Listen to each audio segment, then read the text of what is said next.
श्री स्वामी समर्थ. नमस्कार मित्रांनो, आज मी तुम्हाला अशी एक गोष्ट सांगणार आहे जी कदाचित प्रत्येकाच्या आयुष्यात कधी ना कधी घडलेली असेल.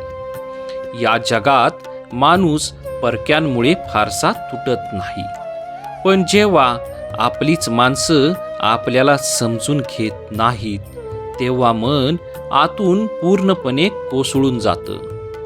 रस्त्यावर चालताना एखादा अनोळखी माणूस आपल्याला काही बोलला तर 2 मिनिटांनी आपण ते विसरून जातो.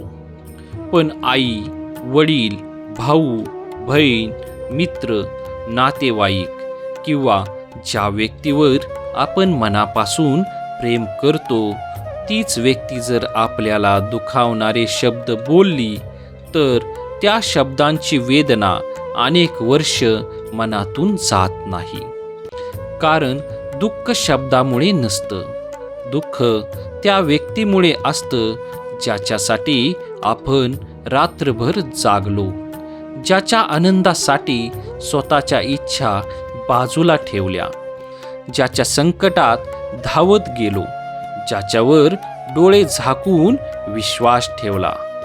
तो जर एक दिवस आपल्याला विसरला, आपल्याला कमी लेखू लागला किंवा आपल्याशी परक्यासारखा वागू लागला तर त्या वेदनेला शब्दच उरत नाहीत. आयुष्यात काही लोक आपल्याला फक्त गरज असेपर्यंत जवळ ठेवतात. गरज संपली की नात्याचाही शेवट होतो. आणि सर्वात मोठं दुःख म्हणजे आपण त्यांना आपलं समजत राहतो.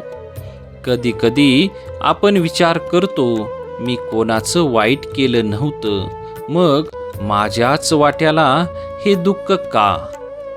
उत्तर कदाचित लगेच मिळत नाही, पण काळ हळूहळू शिकवतो की प्रत्येक माणूस कायमचा आपल्या आयुष्यात राहण्यासाठी आलेला नसतो. काही लोक प्रेम शिकवायला येतात, काही लोक विश्वास शिकवतात आणि काही लोक विश्वासघात करून आपल्याला मजबूत बनवून जातात. मित्रांनो, आयुष्यात सर्वात धोकादायक जखम तलवारीची नसते, ती आपल्या माणसांच्या शब्दांची असते. शरीरावरील जखम काही दिवसात भरते, पण मनावरील जखम अनेकदा आयुष्यभर वेदना देत राहते.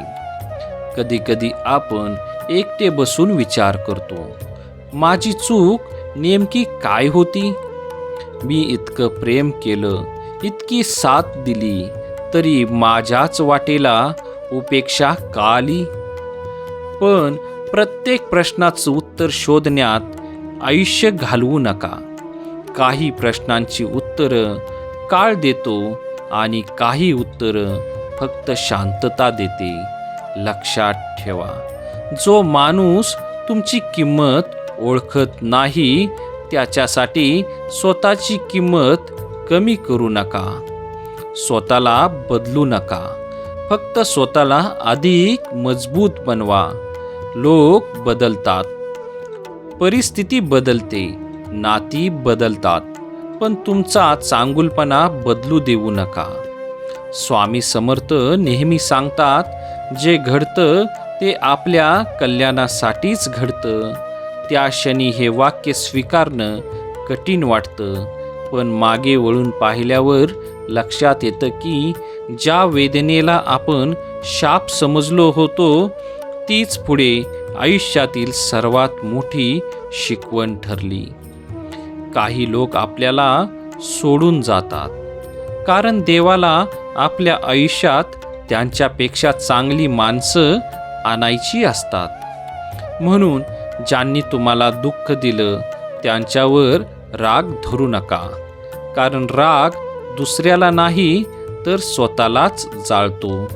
क्षमाही करा, पण पुन्हा त्या चुका करू नका. विश्वास ठेवा, पण डोळे बंद करून नाही. प्रेम करा, पण स्वतःचा स्वाभिमान गमावून नाही. नाती जपा, पण स्वतःचं मन तुटेल इतकं स्वतःला विसरूनही नाही. आज जर तुमच्या डोळ्यात अश्रू असतील, जर तुमच्या मनात एकटेपणा असेल, जर तुमच्या माणसांनी तुम्हाला समजून घेतलं नसेल, तर एक गोष्ट कायम लक्षात ठेवा. ईश्वर कधीही कोणालाही कायमचं एकटं सोडत नाही. ज्या दिवशी सगळे दूर जातात, त्या दिवशी देव आपल्या सर्वात जवळ उभा असतो. त्या क्षणी स्वामी समर्थांचं नाम घ्या, मन मोकळं करा, रडा, पण हार मानू नका. कारण आजचं दुःख उद्याची ताकद बनणार आहे. आजचा अपमान उद्याचा सन्मान बनणार आहे. आजचं एकटेपण उद्याचा आत्मविश्वास बनणार आहे. आणि आज ज्यांनी तुमची किंमत ओळखली नाही, तेच उद्या तुमच्याकडे आदराने पाहतील. म्हणून कोणाचाही द्वेष करू नका. फक्त स्वतःला इतकं सक्षम बनवा की तुमचं यशच तुमचं उत्तर ठरेल.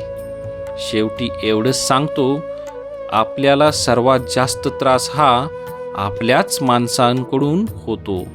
कारण त्यांच्याकडून आपल्याला सर्वात जास्त प्रेमाची अपेक्षा असते. पण जिथे अपेक्षा संपतात, तिथे मनाला खरी शांती मिळायला सुरुवात होते. स्वामी समर्थांवर विश्वास ठेवा, काळावर विश्वास ठेवा, स्वतःवर विश्वास ठेवा. कारण प्रत्येक अंधाऱ्या रात्रीनंतर उजाडणारी पहाट निश्चित असते. श्री स्वामी समर्थ.